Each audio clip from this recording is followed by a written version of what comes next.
They came to the end of the lake. Huge white stone cliffs rose up before them. Unlike the eastern shore where Camp Green Lake was situated, the western shore did not slow down gradually. It was as if they had been walking across the flat bottom of a giant frying pan, and now they had to somehow climb up out of it. They could no longer see Big Dump. The cliffs blocked their view. The cliffs also blocked out the sun. Sarah groaned and clutched his stomach, but he remained standing. "I'm all right," he whispered.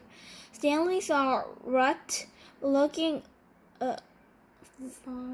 about a foot wide and 6 inches deep, running down the cliff. On either side of the rut were a series of ledges. "Let's try there," he said. He looked to be about a 50-foot climb straight up.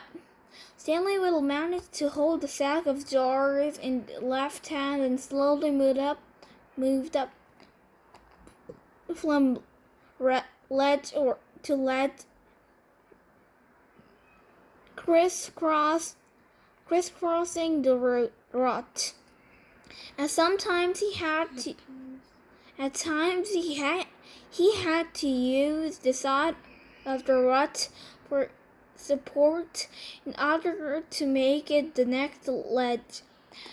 Zero stayed with him somehow. His trail body tumbled terribly as he climbed the stone wall. Some of the ledges were wide enough to sit on.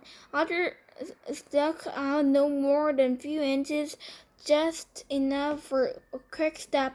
Stanley stopped about 2/3 of the way up on a fairly wide ledge. Zero came up alongside him. "You okay?" Stanley asked. Zero gave the thumbs up sign. Stanley did the same. He looked above him. He wasn't sure how he'd get to the next ledge. It was 3 or 4 feet above his head, and he didn't see any footholds.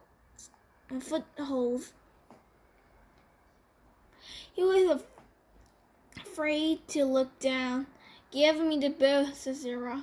"Then I'll pull you up with a shovel." "You won't be able to pull me up," said Stanley. "Yes, I will," said Zero.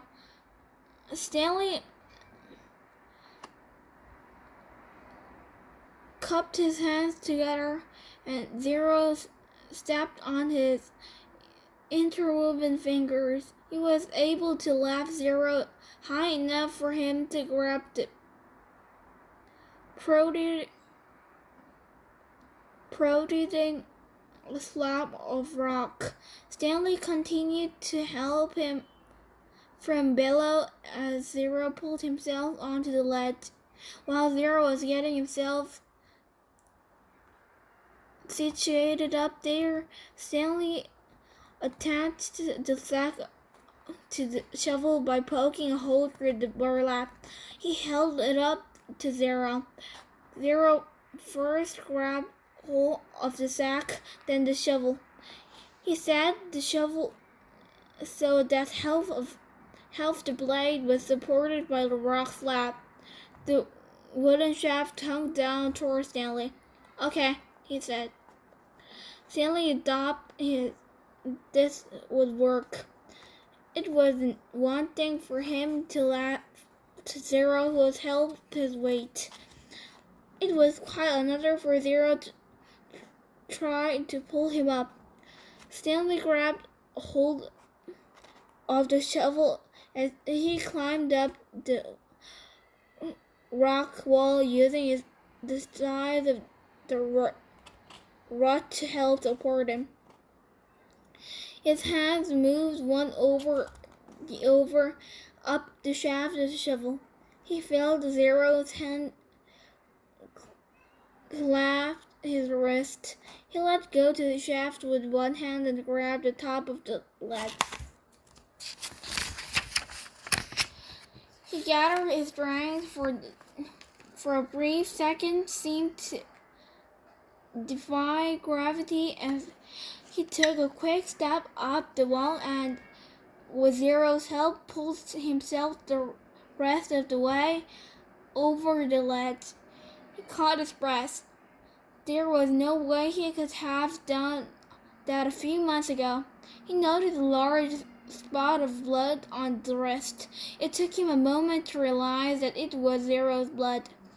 Zero had dipped gases in both hands. He had held onto the metal blade of the shovel, keeping the place as Stanley climbed. Zero brought his hands to the mouth and sucked up his blood. One of the glass jars had broken in the sack.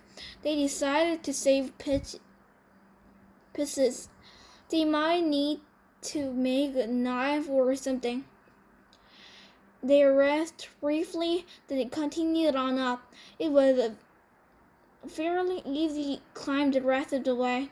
When they reached flat ground, Stanley looked up to see the sun, a fiery ball balancing on top of a big dome. God was twirling a basketball. Soon they were walking in the long, thin shadow of the dome.